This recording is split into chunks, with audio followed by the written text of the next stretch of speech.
আমরা আজকে তৈরি করছি অ্যাসপিরিন। অ্যাসপিরিন তৈরি করতে প্রথমে নিয়েছি 5 গ্রাম স্যালিসিলিক অ্যাসিড। ওই বিকারে আমরা দেব 5 ml পিরিডিন। 5 ml পিরিডিন দিয়ে সুন্দর করে সেটাকে মিক্স করে নেব।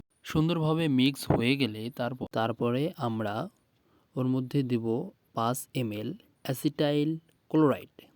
5 ml অ্যাসিটাইল ক্লোরাইড দিয়ে আবার ঠিক একইভাবে আমরা আরও ভালো করে মিক্স করে নেব।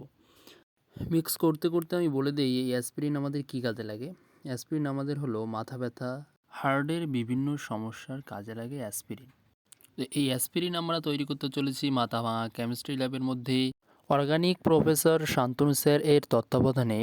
তো চলো দেখতে থাকো কতটা আমরা অ্যাসপিরিন বানাতে সফল হতে পারি।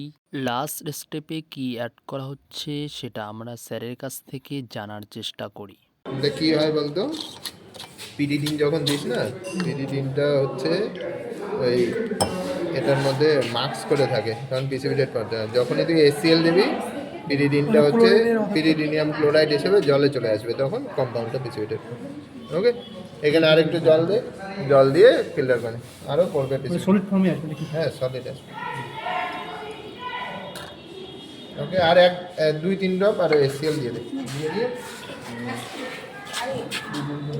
তো স্যার বলে দিলেন শেষের স্টেপে এইচসিএল অ্যাড করা হলো এবং এইচসিএল ক্যান ওয়াট করা হলো, সেটা আমরা স্যারের কাছ থেকে জানতে পারলাম।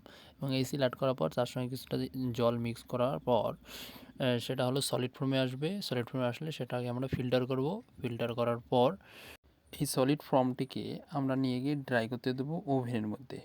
ড্রাই করতে ওভেনে দিয়ে কিছুক্ষণ রাখার পর যখন এটা ড্রাই হয়ে যাবে তখন আমরা সেটাকে আবার পুনরায় বার করে নিয়ে আসবো। ফাইনালি তৈরি হয়ে গেছে অ্যাসপিরিন। আর যদি কোনো মাথা ব্যথা এবং হৃদয়ের রোগ থাকে তবে যোগাযোগ করো মাথা আমার কেমিস্ট্রি ল্যাবে 3rd সেমিস্টারের সঙ্গে।